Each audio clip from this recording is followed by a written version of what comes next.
মা, ও মা, তুমি আমাকে কেমন করে রেখে চলে গেলা মা? আমি তোমাকে অনেক কষ্ট দিয়েছি, দুঃখ দিয়েছি।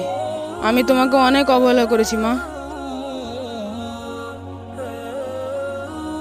আমি আজ বুঝতে পারছি।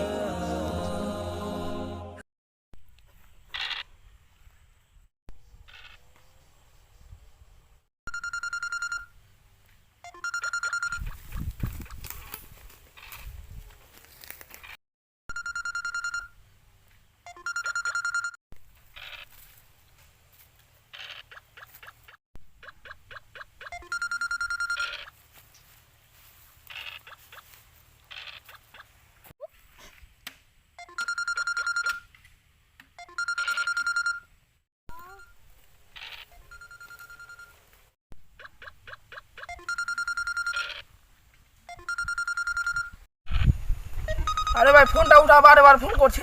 তোর বাদ দে।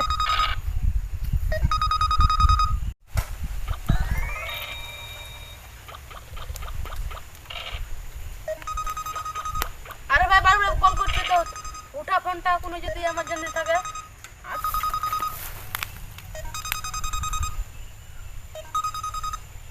হ্যালো? হ্যাঁ আসছি, যে বাড়ি আমি আসছি তো। কি বসো? হ্যাঁ হ্যাঁ আসছি, থাম আসছি ভক করে। খালি ফোন কর।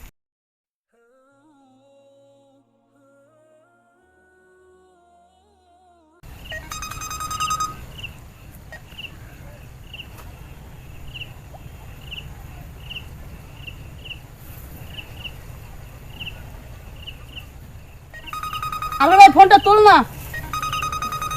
দূর, খালি বাড়ি এনে ডিস্টার্ব করে।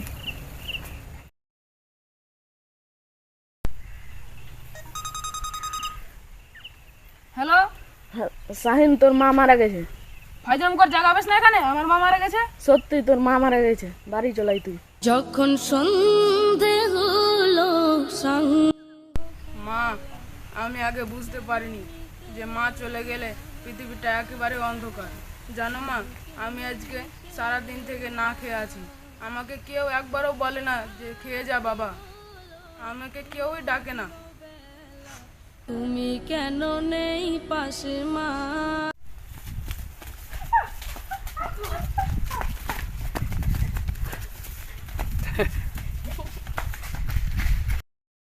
চল ভাই, আজ এনে টাইম হয়ে গেল, চল নামাজ পড়তে চাই। চ ভাই, আমার আমাকে ডাকতে এসছে, চ।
কি ভাই, খেলবি না? আজ থেকে অনেকদিন থেকে খেলিস নি। রে আমি মা অসন্ত হয়ে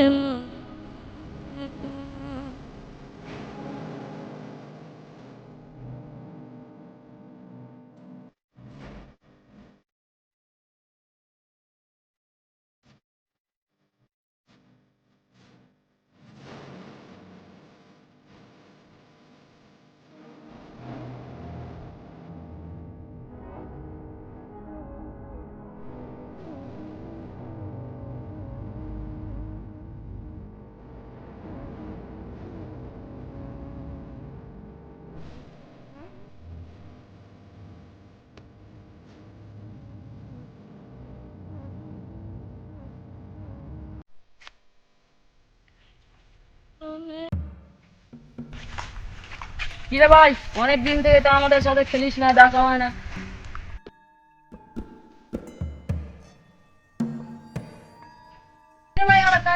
আমার ফোন এসছে। হ্যালো, কি? এখন আমি যাবো না, আমি খেলছি এখন। হ্যাঁ, ওই ফোন লাগিয়ে জলদি। হ্যাঁ ঠিক আছে।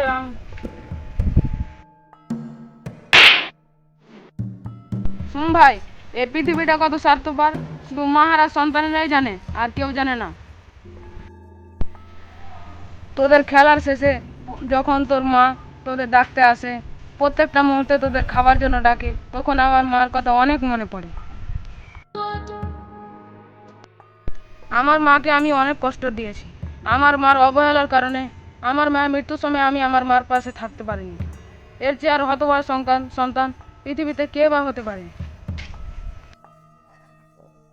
শোন ভাই, তোদেরকে আমি শুধু একটা কথাই বলতে চাই, তোরা কখনো তোদের মাকে দুঃখ কষ্ট দিস না।